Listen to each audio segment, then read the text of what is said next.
Danone podcast na Hit Radio.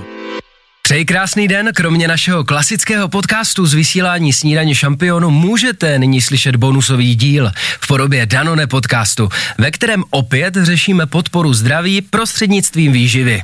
Danone nabízí svým zákazníkům chutné a kvalitní výrobky, které hrají důležitou roli v různých fázích a situacích jejich života. Hostem dalšího dílu Danone podcastu s tématem zažívání v rovnováze je profesor Viktor Bělik, děkan fakulty tělesné výchovy a sportu Univerzity Komenského v Bratislavě, vědec a popularizátor zdravého životního stylu, kterému přeji ještě jednou dobrý den. Dobrý den. Co jste dneska měl na svačinku? Nějaký hřích už byl? My natáčíme tenhle rozhovor po obědě. No, vzhľadom na to, že som vedel, že budem dneska bez obeda, tak musel som mať silné raňajky, takže boli vajcia, ale bola tam nejaká zelenina. Snídat tedy umíte, je to přece jenom podcast Snídaně šampionu, tak je to taková otvírací otázka. Mluví se o tom, že střeva jsou druhým mozkem, čím dál tím víc v poslední době. Zkrátka, že i ty střeva ovlivňují to, jak se cítíme, to, jakou máme energii. Tak kdybyste to rozvedl, je to jenom tím, co do těch střev dostaneme a jak se o ně starat?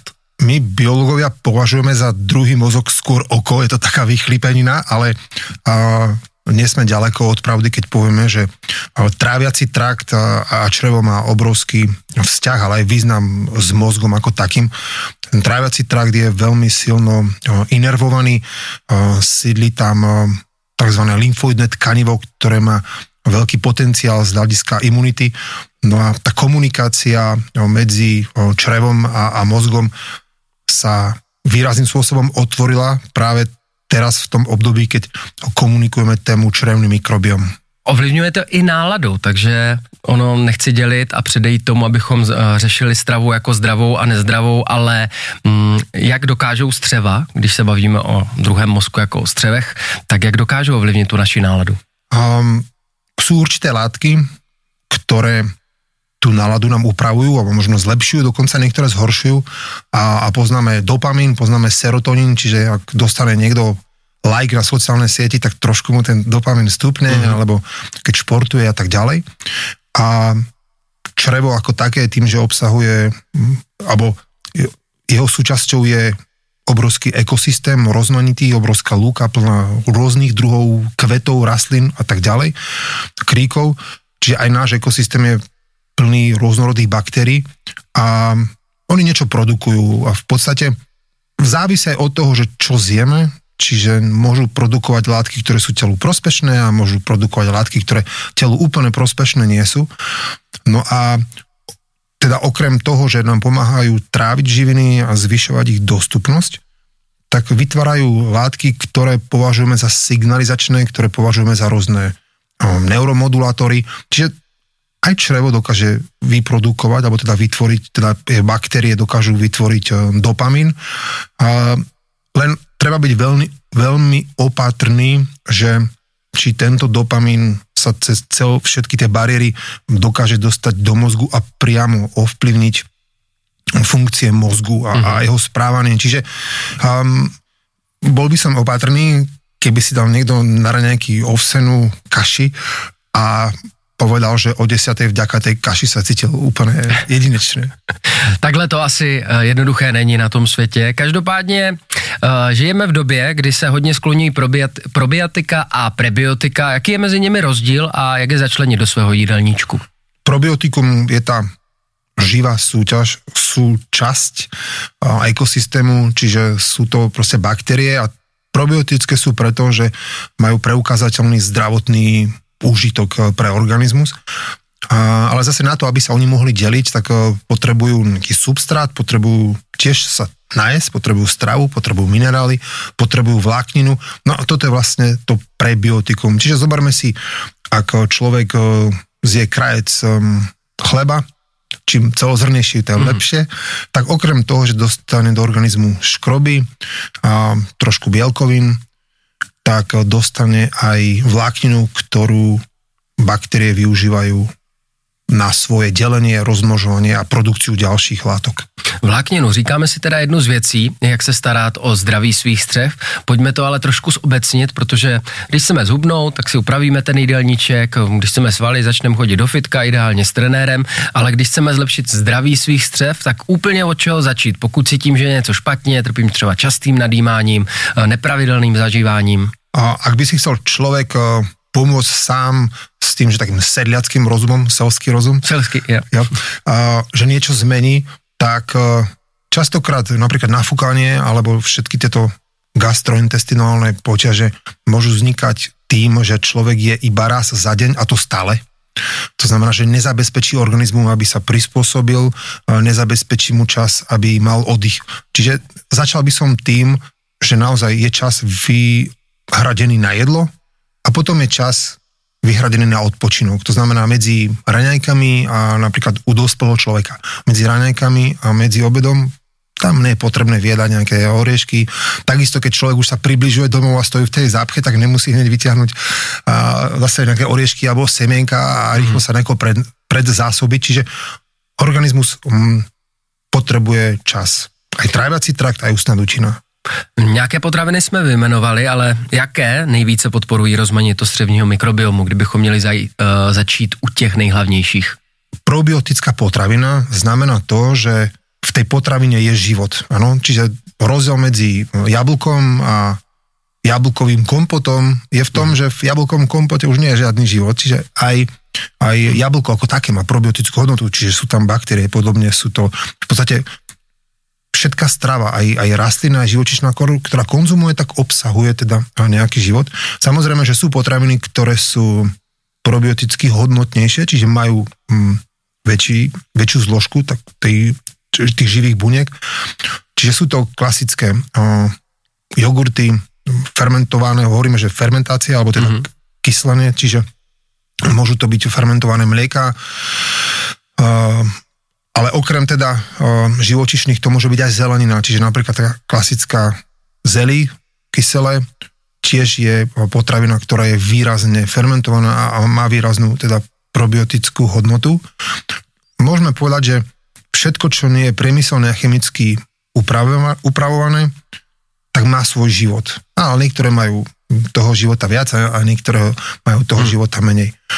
No ale ako som spomínal, na to, aby sa baktérie mohli potom deliť, tak potrebujú nejaký substrát, potrebujú nejaké živiny a to je vlastne to prebiotikum. To znamená, že potrebujú už spomínanú vlákninu, sú rôzne vlákniny, okrem toho potrebujú rôzne fytochemikálie, antokiany, flavonoidy, patriace do skupiny polyfenolov.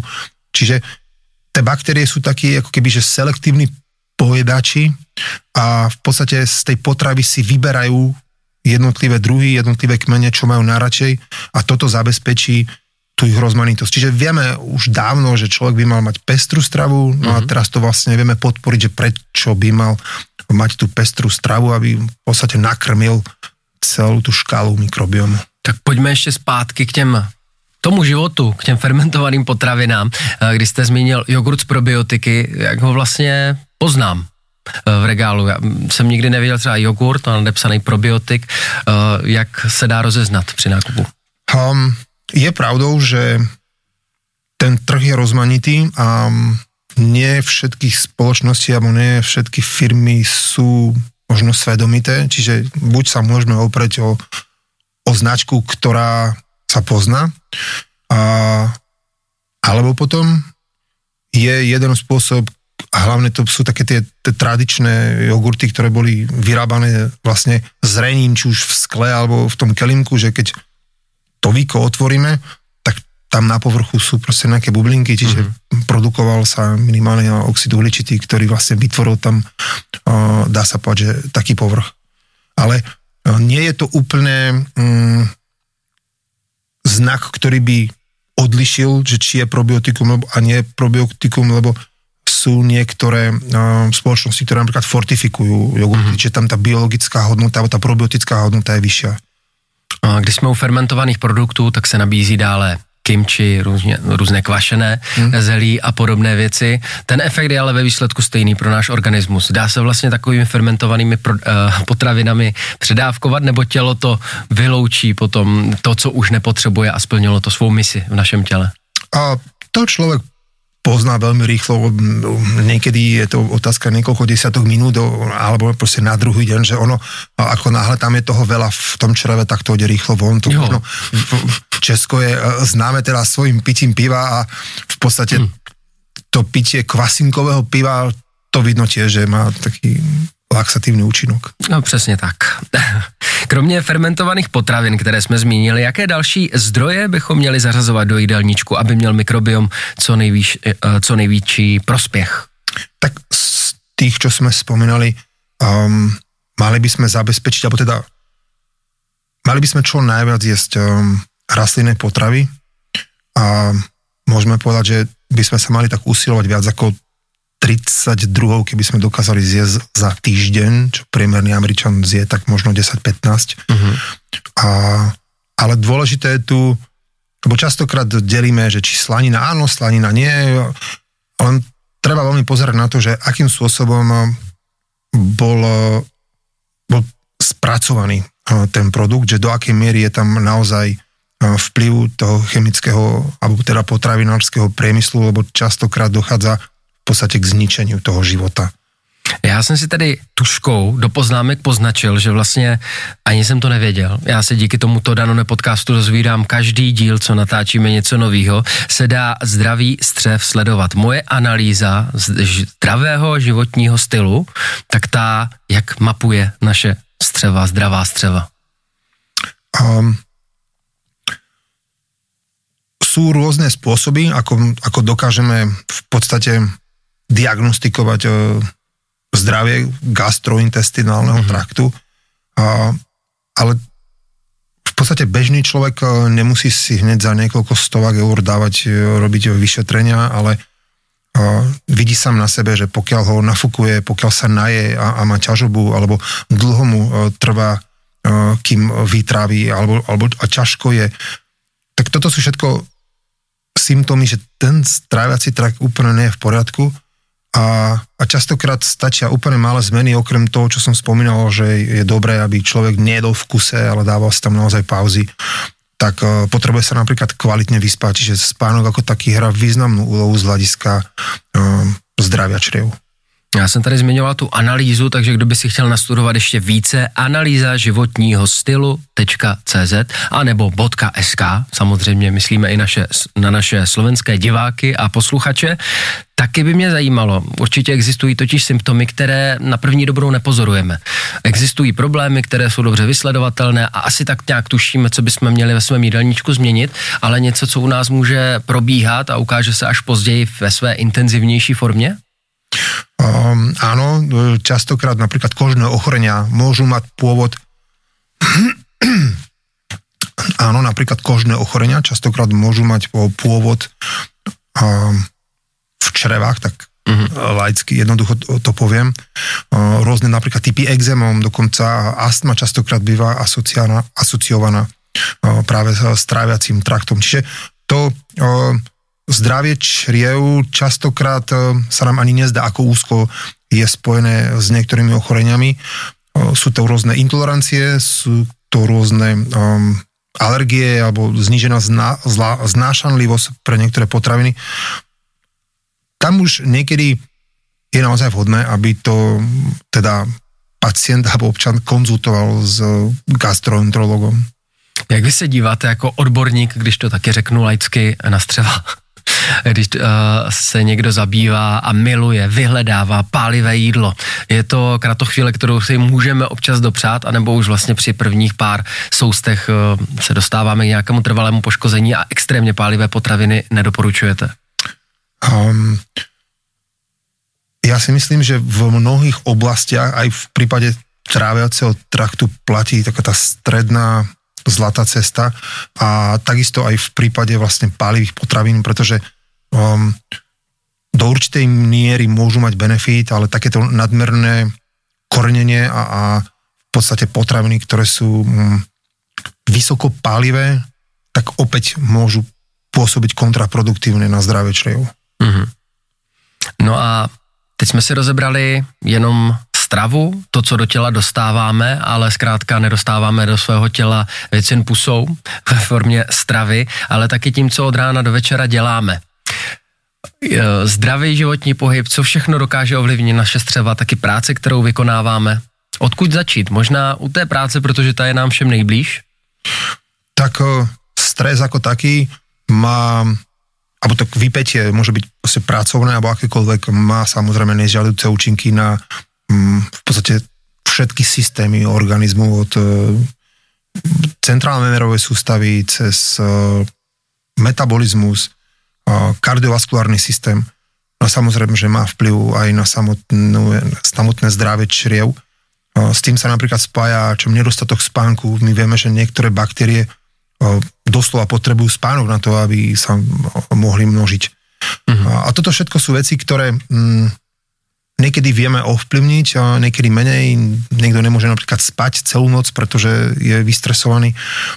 A toto sa negatívne potom prejaví aj na zdraví čriev.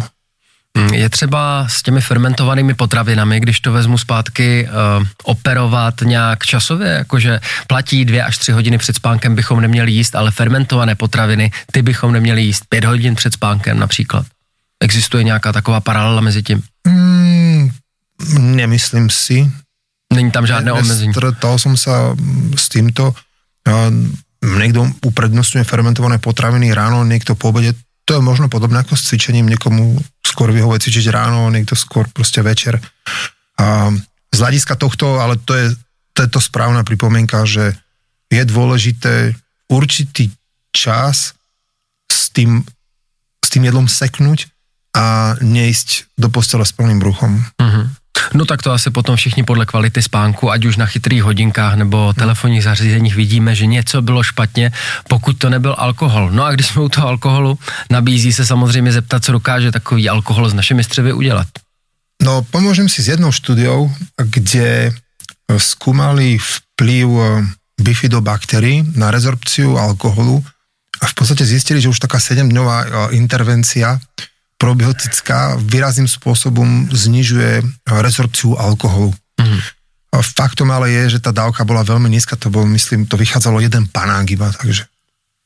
Ale samozrejme, že alkohol ako taký má z hľadiska bakteriálnej komunity, z hľadiska nášho ekosystému, črevného mikrobiomu, tak alkohol má negatívny dopad a dnes vieme, že už dokonca ani neexistuje taká, že bezpečná dávka z hľadiska podpory zdravia. A stále více průzkumu to v poslední době dokládá. Na druhou stranu zmínil jste jeden panák, co dokáže i prospěšného udělat, tak potom napište do komentářů, kdo kdy zůstal u jednoho panáka, posluchači a diváci.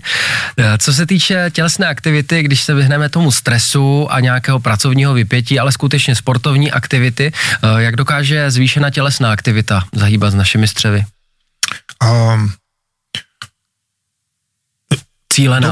Dokáže na niekoľkých úrovniach. Mnoho ľudí má napríklad problémy, keď sme sa bavili so zažívaním a ide o to, že tá potrava sa črevom posúva, hovoríme o tzv. Motilite, no a práve pohybová aktivita tomu pomáha, čiže preto je dobré ísť aj s tým psíkom ho vyvenčiť a podobne fungujeme my, čiže potrebujeme doslova takto rozhýbať tie čreva. No a potom ďalšia z vecí, čo sme si všimli aj vlastne a čo je výsledkom našich štúdií, že veľmi závisí od intenzity toho cvičenia, že ak je tréning intenzívny, tak vytvára to určitý stimul, kde sa viacej množia baktérie, ktoré pomáhajú organizmu s metabolizmom. No to vyzerá asi tak, že pri tom intenzívnom zaťažení ten organizmus stráda energiu, stráda živiny a ten tráviaci trakt sa na to prispôsobuje a dokáže lepšie využívať živiny, ktoré dostane formou potravy. Některé faktory se vysledují lépe, některé už se sledují hůře, každopádně právě proto teď značka Activia ze společnosti Danone uvedla nový test, a to s názvem Moje analýza zdravého životního stylu.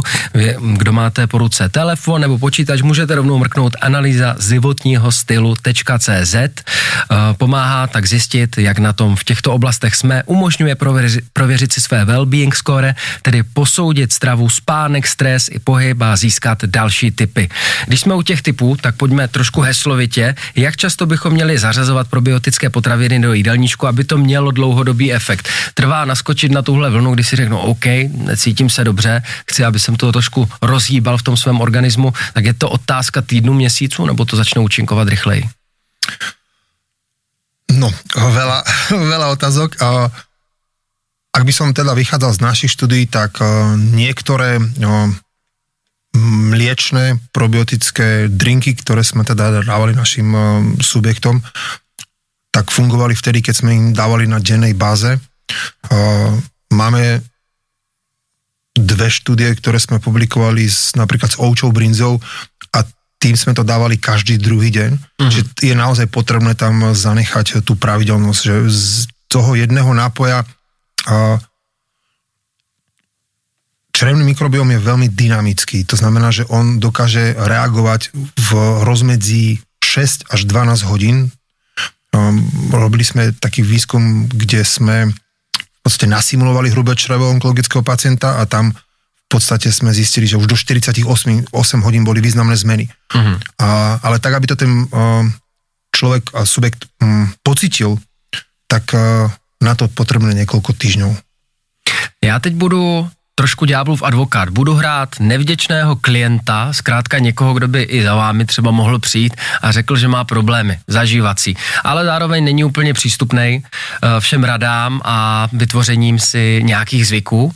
Zkrátka není přístupný tomu změnit svůj život, ale potřebuje se svým trávením něco udělat. Tak kdybych za vámi přišel a řekl, byl jsem na toaletě naposledy 2 dny zpátky, jsem pořád ve stresu, splácám do sebe 3 fast foody denně, kde začít? Já už si připadám, že se z tohohle vyhrabat nemůžu, tak jako nemůžu přece zítra začít ráno jít zeleninu, dát si potom kimchi, potom si dát jogurt z probiotiky, prostě to mě zabije. No, tyto sú ťažký. Ale sú. Ale väčšina. A tam naozaj sa to už potom dá riešiť tou záplatou, že dostane každý deň probiotika a možno ho to trošku navnadí, motivuje, aby postupne prešiel. Zase na druhej strane je iný extrém, keď niekto chce zo dňa na deň zmeniť úplne všetko a tam to tiež veľmi rýchlo končí. U tohto by som začal probiotikami. A právě, jak dokáže reagovat organismus, když opravdu jíme třeba 2krát denně, sice do sebe spláskáme 4000 kalorií, ale to jídlo nemá žádnou výživovou hodnotu, ty střeva nám to dávají patřičně už měsíce a roky sežrat takzvaně, ale druhý den jako nový člověk kompletně změním jídelníček, jak tak by organismus mohl reagovat? Ono paradoxne, ľudia majú radi senzáciu, ten organizmus má rád senzáciu, to znamená, že ako náhle dojde k nejakej zmene, tak tie prvé dni alebo tie prvé týždne idú veľmi dobre, pretože ten človek má, dá sa páčiť, novú hračku, len ako náhle je týchto vplyvov strašne veľa, tak nám nevydrží v tom systéme. Čo postupne začne si zvoľňovať, začne šidiť. A organismus na to reaguje? Organizmus na to reaguje, ale napríklad my sme videli aj u obezných pacientov, že ako náhle sme zmenili aj pohyb, zmenili sme ich stravovacie návyky, tak tá cesta k lepšiemu, a to nielen z hľadiska teda zdravia črevu, ale napríklad aj lipidový profil a celkovo takéto ich metabolické zdravie sa výrazným spôsobom posunulo. No nejlépe se lidé nalákají těmi benefity, zkrátka tím pozitivním, co jim to přinese v životě, ať už to bude trvat týdny nebo měsíce, vytvořit si z toho rutinu. Kdybychom to měli shrnout do nějakých bodů, co na sobě začít pozorovat, pokud začnu do svého jídelníčku pravidelně přinášet probiotika, fermentované potraviny, jak jsme zmínili, a jogurty z probiotiky a stanou se nedílnou součástí našeho jídelníčku, tak co budou ty první změny, které začneme pozorovat? Myslím si, že tie prvé zmeny budú duševné, mentálne, pretože častokrát ľudia, ktorí majú nadmerný príjem energie, ste spomínali 4000 kilokalórií, to pre bežného človeka je nadmerné. A napriek tomu tí ľudia majú veľa energie, ale cítia sa bez energie. Cítia sa unavení, apatickí, pospávajú. A v podstate ako náhle my im dáme menej energie a dáme kvalitnejšie a začneme meniť ten ich ekosystém, tak napriek tomu, že aj dokonca chudnú a tú energiu strádajú, tak sa cítia, že majú viac energie, že majú väčší príval. Čiže myslím si, že toto je, lebo človek asi sám sebe neodmerá tlak krvi, možno áno, asi ťažko si urobí nejaký biomarker, či už tuku, glukózy a tak v organizme, ale toto sú veci, ktoré môže asi tak najskôr pocítiť. Má pocit, že schudol v páse razom niekoľko centimetrov, pretože ten plyn, ktorý tam bol, zrazu už tam nie je, takže ten pás je trošku chudší. Zkrátka naše tělo bychom měli vnímat ne jako nějaký monolit, který prostě reaguje na vnější věci stejně, ale je třeba vědět, jaká naše část, jaký náš orgán a jaká naše součást, co potřebuje. A já jsem rád, že i z tohoto důvodu jsme se dneska podívali, i když tak metaforicky, zblízka na střeva s profesorem Viktorem Bělikem, děkanem fakulty tělesné výchovy a sportu Univerzity Komenského, kterému ještě jednou moc děkuji. Ďakujem za pozvanie.